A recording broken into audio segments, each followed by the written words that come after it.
Neste vídeo nós vamos considerar um modelo simplificado para o fenômeno de variação de temperatura de um corpo, digamos, que está a uma temperatura T, que depende do tempo, devido ao fluxo de calor do corpo para um meio ambiente externo que está a uma temperatura, digamos, θ maiúsculo.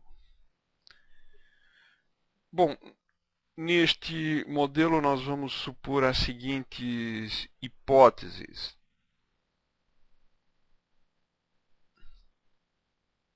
São hipóteses simplificadoras, mas que nos permitem resolver alguns problemas de maneira eficiente. Em primeiro lugar, a temperatura do corpo é a mesma em todos os pontos do corpo. Ou seja, ela depende somente do tempo t. Eu vou dizer essencialmente isso, né? T é uma função exclusivamente do tempo e não é dependente de nenhuma coordenada espacial. Em segundo lugar, a temperatura do ambiente é constante, ou seja, não muda com o tempo. E em terceiro lugar, o fluxo de calor através das paredes deste corpo é simplesmente proporcional à diferença de temperatura do corpo e do ambiente. Bom, fluxo de calor é expresso em termos de fluxo, vamos pensar em taxa de variação de temperatura com relação ao tempo. Então, essa terceira hipótese diz o seguinte, que a taxa de variação da temperatura com relação ao tempo é proporcional, eu vou colocar aqui uma constante de proporcionalidade, e aqui a diferença de temperatura entre o corpo e o ambiente. Vamos supor que este kappa, que nós chamamos de constante de resfriamento,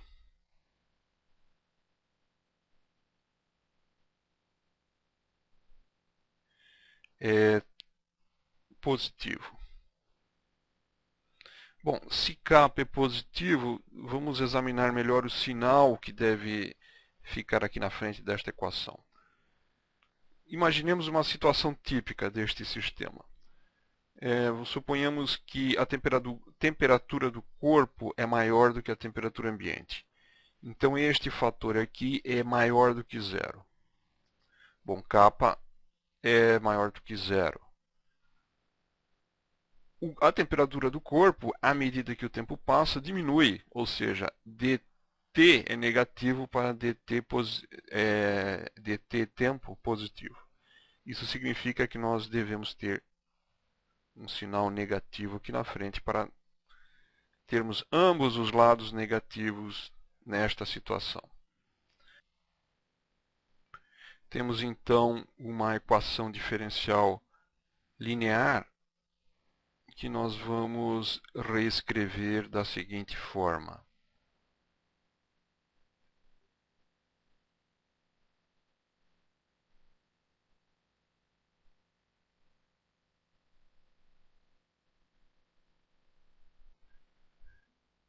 Uma maneira mais acurada de tratar esse problema seria utilizar a chamada lei de Newton dos elementos próximos dentro do corpo, onde nós agora supomos que a temperatura depende não somente do tempo, mas também das coordenadas. Neste caso, a equação que descreve a evolução da temperatura no espaço e no tempo seria dada pela chamada equação de condução do calor, que tem essa forma aqui.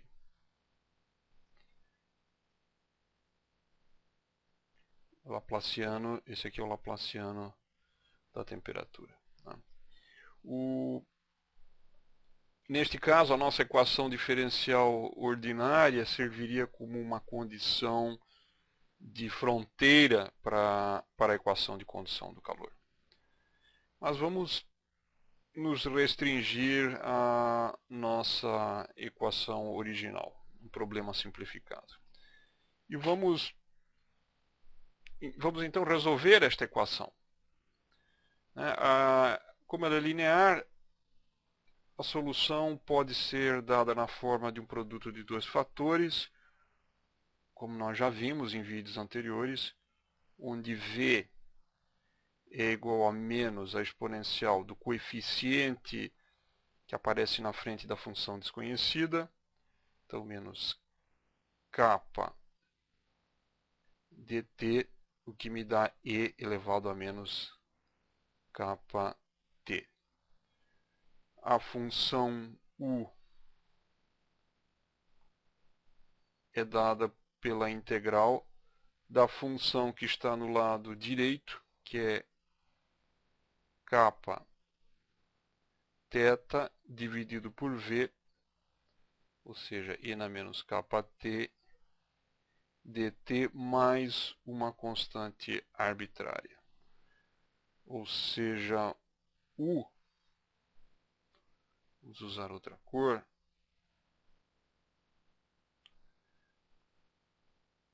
a função u é kappa vezes θ, integral de e na kt. Então vai ficar e na kappa t dividido por kappa mais c.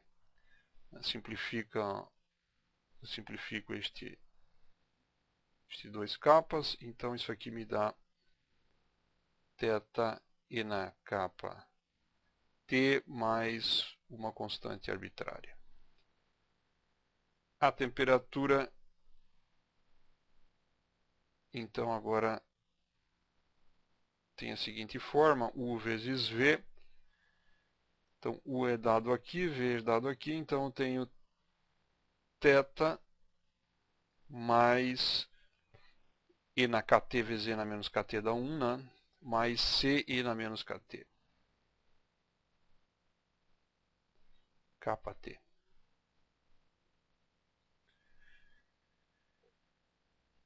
Bom, vamos aplicar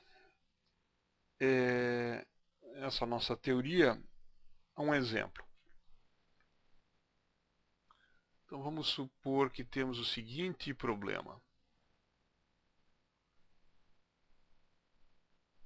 Um termômetro é retirado de uma sala e colocado do lado de fora.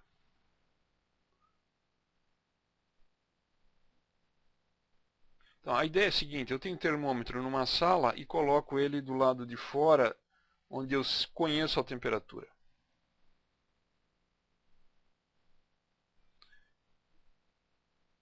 Então, ele é colocado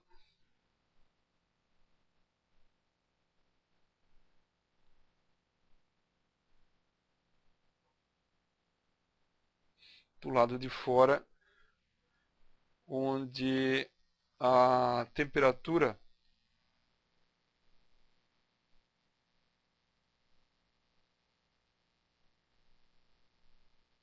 é conhecida como sendo 10 graus Celsius. Bom, e a partir deste momento foram feitas medidas neste termômetro. As medidas são as seguintes. Depois de 1 minuto, vamos usar unidade de tempo, minutos. Então, após 1 minuto, a temperatura foi medida em 20 graus. Eu não vou mais escrever as unidades. depois de 5 minutos, a temperatura medida foi de 16 graus. A pergunta é: qual é a temperatura da sala? Qual?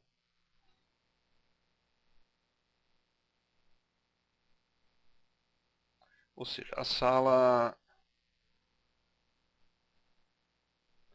da sala onde ele estava, né? Ele estava numa sala, ele foi retirado, colocado para o lado de fora, onde estava mais frio, né? E foram feitas duas medidas deste termômetro e nós queremos saber então qual é a temperatura da sala. Nós temos aqui já a equação da temperatura. Não convém o estudante memorizar esta fórmula, ele tem que lembrar sim da equação diferencial da temperatura, né? Ela pode ser facilmente deduzida sempre que necessário. Bom, então, o que nós temos aqui? Temos duas condições e, a princípio, nós temos duas constantes não determinadas, que são C e K. Nós temos então duas condições, duas constantes. A princípio, nós podemos resolver estas equações e determinar C e K. Com isso, nós podemos então encontrar a temperatura da sala, que será a temperatura no instante zero. Certo? Então vamos lá. Então, T em 1 é igual a 20, que substituído nessa equação, vai me dar o seguinte. Θ, θ, esqueci de mencionar aqui, θ grande é a temperatura ambiente, que é 10 graus Celsius. Então vamos escrever aqui 10 mais C vezes Z na menos K vezes T, que é 1. A temperatura em 5 minutos é igual a 16 graus Celsius, que é igual a 10 mais C vezes Z na menos 5 K. Bom, nós podemos, então, o que nós podemos fazer aqui? Vamos reescrever essas equações da seguinte forma. C vezes Z na menos K é igual a 10 e C vezes Z na menos 5K é igual a 6. Vamos dividir uma equação pela outra. Então nós temos E na 4K é igual a 5 terços. Ou seja, 4K é igual a logaritmo natural de 5 terços, ou seja, K é igual a 1/4 do logaritmo natural de 5 terços. Eu não vou me preocupar agora em calcular o valor de K em ponto flutuante. É sempre interessante deixar não calcular estes valores até o final das contas, né? Deixemos isso para o final para não acumularmos erros numéricos. Bom, o que nós queremos então? A temperatura no instante t igual a zero, né? Então nós temos o que? Isso aqui vai ser θ mais C e, bom, instante zero, 0 vezes K, né? Ou seja, isso aqui é simplesmente θ mais C. Bom, o C nós podemos achar daqui, né, através de qualquer uma dessas equações, C da primeira equação vai ser 10 vezes E na K. Certo? O E na capa. O capa já está determinado aqui, ou se nós quisermos também, podemos usar essa expressão aqui para calcular E na capa. Então isso aqui dá 10 mais 10 E na capa é dado por esta expressão. Eu já vou colocar aqui o resultado final, que é aproximadamente 21,36, ou vamos arredondar isso aqui, como é razoável nos termômetros, 21,4 graus Celsius.